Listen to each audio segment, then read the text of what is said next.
Sampai saat ini, peternak ayam kampung pemula masih banyak yang salah langkah.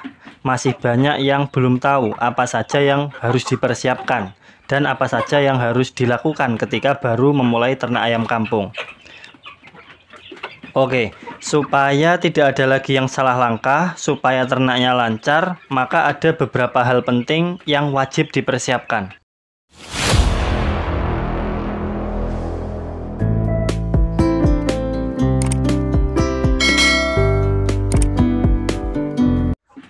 Selamat pagi teman-teman semuanya, bagaimana kabarnya? Semoga kalian semua selalu diberikan kesehatan dan keselamatan dimanapun kalian berada.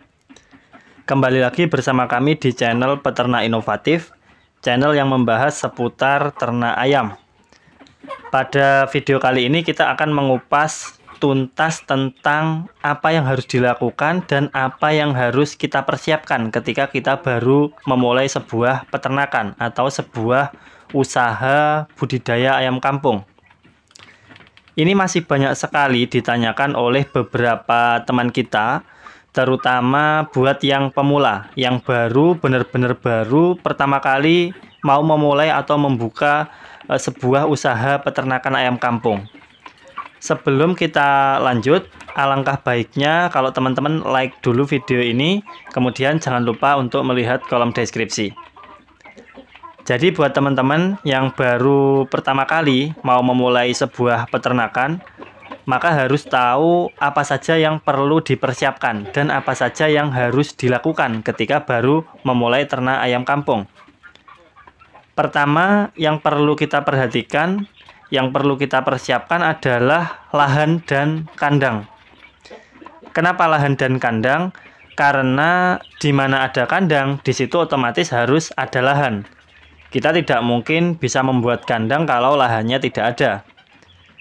Jadi kita mau membuat kandang yang sempit, mau kandang yang luas, mau yang memanjang, mau melebar, itu semua tergantung dari kondisi lahan yang dimiliki. Ada yang punya lahan luas di tengah perkampungan, padat penduduk, ada yang hanya memanfaatkan lahan sempit di samping rumah atau mungkin di belakang rumah. Nah, seandainya teman-teman berada di kawasan padat penduduk, sebaiknya diperhatikan jumlah populasi ayamnya. Kemudian alas kandangnya, perhatikan. Jangan sampai menimbulkan bau kotoran yang menyengat. Mungkin ketika musim panas masih aman-aman saja. Kotoran ayam gampang kering, apalagi yang alasnya tanah itu gampang sekali kering dan biasanya tidak begitu bau. Tetapi permasalahannya ketika musim hujan. Jika tidak diperhatikan, alas kandang bisa basah, becek, berbau. Apalagi buat teman-teman yang masih pemula, biasanya untuk pengendalian bau kandang, bau amoniak itu masih minim pengetahuannya.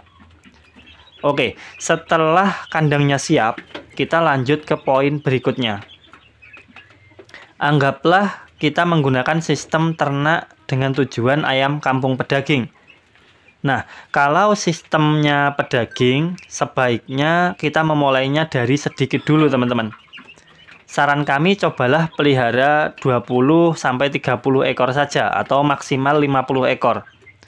Kenapa? Karena ketika teman-teman memulainya itu tipikal pedaging, contoh mau belajar ternak ayam chopper atau mungkin ternak ayam jenis lain. Kalau teman-teman itu tipikal orang yang tidak punya banyak waktu, tidak ada waktu luang yang begitu banyak, dikhawatirkan nanti malah angka kematiannya itu sulit dikendalikan. Merawat ayam ini terlihatnya mudah, tetapi tidak semudah seperti yang kita bayangkan. Saran kami mulailah dari yang sedikit dulu. Tapi kalau teman-teman ini adalah tipikal orang yang bisa membagi waktu atau memiliki banyak waktu luang, mungkin bisa memulai dari 100 ekor. Kenapa cuma 100 ekor? Kenapa nggak banyak sekalian, misal 500 ekor atau 1000 ekor? Jadi ini bukan soal kita mampu beli bibitnya, tetapi ini karena masalah pengalaman. Semakin besar atau semakin banyak ayam yang kita pelihara, maka semakin besar pula resikonya. Jadi intinya dibutuhkan pengetahuan dan dibutuhkan jam terbang untuk terus menambah jumlah populasi. Perbanyak pengalaman dulu. Jangan sampai kita langsung ambil banyak, tapi pada kenyataannya banyak ayam yang mati. Ini akan percuma teman-teman, yang ada hanyalah kerugian. Oke, itu tadi untuk ternak ayam pedaging. Kalau ternak ayam petelur bagaimana? Petelur juga sama. Mulai dari sedikit dulu. Sebaiknya mulai dari satu pejantan dengan jumlah indukan betinanya 3 ekor hingga 5 ekor. Pilih yang cukup umur produksi. Pilih indukan dengan usia kisaran 7 bulan atau 8 bulanan. Pejantannya minimal 1 tahun atau 1 tahun lebih sedikit. Itu sudah ada di masa puncak produksi. Jadi kalau mau cari indukan ya kira-kira segitu umurnya. Terus untuk jenisnya bagaimana? Jadi masalah jenis ayam ini ikuti saja pasaran di daerah masing-masing. Pilih jenis ayam yang paling berpotensi untuk menghasilkan keuntungan. Misal di situ ayam Elba daya serap pasarnya tinggi, maka ayam Elba bisa dijadikan pilihan. Tapi kalau ayam Elba ternyata di daerah kita tidak diminati pasar, ya jangan pelihara ayam Elba. Intinya ikuti kemauan pasar. Yang daya serapnya tinggi itu apa? Supaya nanti kita ketika panen memasarkan itu tidak bingung. Lanjut, sekarang masuk ke masalah pakan. Pakan ini sangat penting teman-teman, karena pakan itu 80% menentukan apakah nanti peternakan kalian itu bisa jalan atau tidak. Kalaupun bisa jalan, apakah bisa untung atau tidak. Faktor terpentingnya di sini adalah pakan. Kenapa? Karena penggunaan bahan pakan ini akan menentukan biaya operasional. Semakin tinggi biaya operasional yang kita keluarkan, maka itu akan sangat mempengaruhi jumlah keuntungan. Permasalahannya adalah bahan pakan ini tidak semuanya ada. Banyak sekali jenis bahan pakan alternatif yang bisa digunakan untuk ayam, khususnya ayam kampung, itu mudah sekali. Tetapi pertanyaannya adalah apakah bahan itu tersedia di kampung kita? Apakah bahan itu tersedia di daerah kita? Belum tentu. Orang yang tinggal di daerah perkotaan pasti ketersediaan bahan pakan alternatifnya berbeda dengan orang yang tinggal di pedesaan. Kemudian harga bahan pakannya juga berbeda. Atau mungkin di waktu-waktu tertentu bisa berubah-berubah. Misalnya jagung, ketika musim panen biasanya harganya turun. Tapi ketika jagung ini bukan musim panen, jagungnya langka, harganya pasti naik. Jadi kita harus bijak di dalam mengelola bahan pakan. Kalau masih pemula sebaiknya jangan serampangan atau sembarangan ketika memberikan pakan campuran, karena kesalahan dalam mengaduk komposisi pakan ini akan berakibat fatal teman-teman. Akan membuat ayam kurus, kekurangan nutrisi atau bobotnya lambat. Selain kita menyediakan pakan yang sesuai dengan kebutuhan nutrisinya ayam, untuk bahan pakan alternatif kita juga bisa menggunakan teknik fermentasi. Kenapa fermentasi? Karena teknik fermentasi ini banyak sekali manfaatnya. Selain meningkatkan mutu pakan, juga bisa meningkatkan daya simpan, kemudian juga meningkatkan daya serap dari pencernaan ayam. Terutama jika kita pakai dedak, usahakan difermentasi, karena di dalam dedak itu ada kandungan yang namanya enzim fitase atau asam fitat. Enzim fitase ini efek negatifnya adalah mengganggu penyerapan protein. Oke, lanjut ke poin keempat. Yang perlu dipersiapkan dan diperhatikan adalah perawatan. Perawatan di sini yang pertama adalah menggunakan jamu-jamuan. Atau kalau tidak mau repot bisa pakai vitamin pabrikan.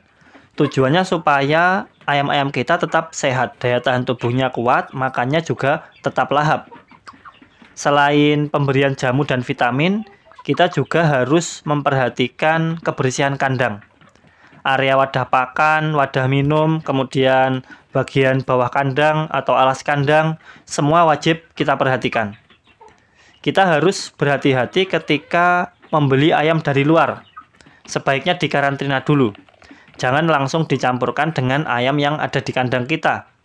Karantina dulu kurang lebih 1 minggu, karena takutnya diduga ayam yang baru kita beli itu nanti akan membawa bibit penyakit dari kandang yang lama.